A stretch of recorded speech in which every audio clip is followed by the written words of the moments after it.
Hey, what's going on, guys? I am XenoGenic and I'm bringing you Team Fortress 2. Now, I received a message earlier, not too long ago, saying that there was a new mode, so I thought I'd have a try of it, and it's actually called Pastime. Now, a lot of people saying this is inspired by Rocket League that's been going on, but I gave it a little bit of a try and I found out one thing.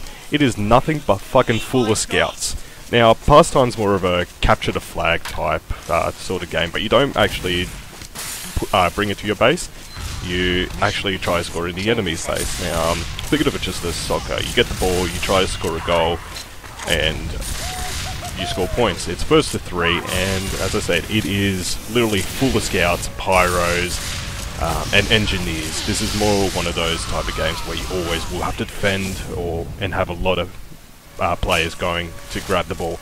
Some of the slower cases, such as like Soldier and Heavy, are actually really useless for this, as it can be really hard for them. You do receive a couple of boosts. The one thing I really noticed is that every time you pick it up, you do get a boost. Now, the good thing is, if you do play as a scout, I know for one, I play as a scout as my primary class, 99% of the time.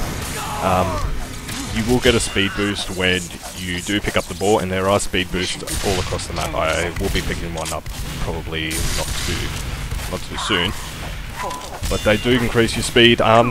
Recommended loadout for this would actually be the Soda Popper. I do use the Force of Nature on here because I really like the Force of Nature. I do see a lot of people going with the Soda Popper because once it is fully charged, you will be able to unleash its special ability, which will allow you to jump as many times, and that can be really helpful to get in and out of places, as well as provide a lot better.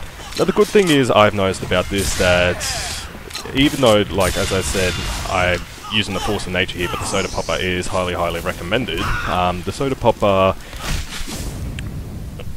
the Force of Nature mainly can hit the ball out of a lot of places, so if you're away from it and you see another player of yours going ahead and just need to grab the ball, but you can actually shoot it to him. I do know Air Blast works with this, and so does rocket jumping with it, but it's I find it ridiculously fun how it is. It's more of an offense-defense type of game, like as I said, like soccer. I probably said it like 50 times, there are a fuckload of scouts. But with this game, you can actually steal the ball in two ways. One, you have to kill either the player and... oh no, he's passing it to a Gibbous Pyro. Is he going to get it? Is he going to get it? And... no, he doesn't get it. Oh, damn. I was actually going to be surprised if the Gibbous Pyro actually got it from that range, because throwing it at like long range actually won't even reach halfway. I noticed this with a lot of classes such as the Soldier. I thought to myself, oh, maybe the Heavy, because the Heavy is one of those big body classes that will be able to take like a fuck ton of, like, throw the ball really far, but truthfully it doesn't seem any really different. The only thing, it's more how close you are to it.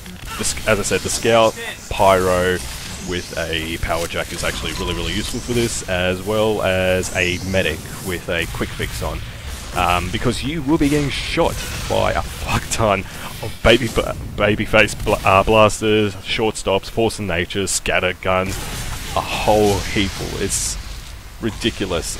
Like, in this scene, there's literally 4 scouts, and I think half of my team were about 5 to 6 scouts. So, hold on, 1, 2, 3, 4, 5, 6, 7, 8 scouts.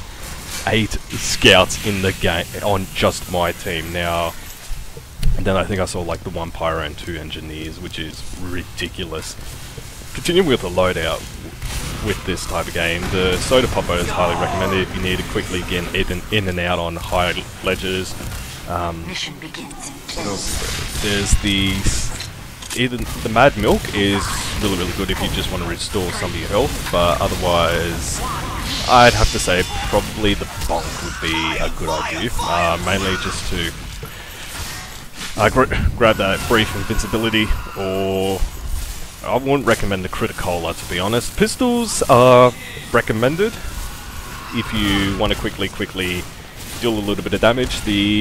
I think it's the Pretty Boy's Pocket would have to be probably the highly recommended one, so I thought, why not? I'll give myself soda popper maybe a little bit of a try later on, but as far as melee weapons go, I'd have to say really anything. I'd say the Force of Nature, not the Force of Nature, the Sandman, just mainly to stun any type of enemies, but I'm just surprised how fast. I do have the ball here, and I'm going to have a quick shot. So this is, well, I was going to originally have a shot to see how far it was, but obviously my plan didn't work just there.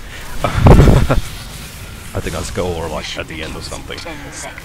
But I did notice this a lot when I was this is my first game as well. A lot of people were bitching about this. Like, I get that a lot of people don't like this type of map. It's just brand new. It only just came out probably like a couple of minutes ago or a couple of hours ago, and I find it ridiculously fun. As like, there's even snipers in this map. Like, anyone really plays as snipers and everything else. And there's a heavy. Like, the heavy would more be like a goalie or sort of, I'd have to say, but otherwise there's not really much use to it. The one good thing I did really find about the Force of Nature with this type of map was its knockback. Since the Force of Nature does have knockback when you fire in the ground, it will allow you to jump, like, go up even higher, which I found useful at sometimes, and sometimes it was just a pain in the ass.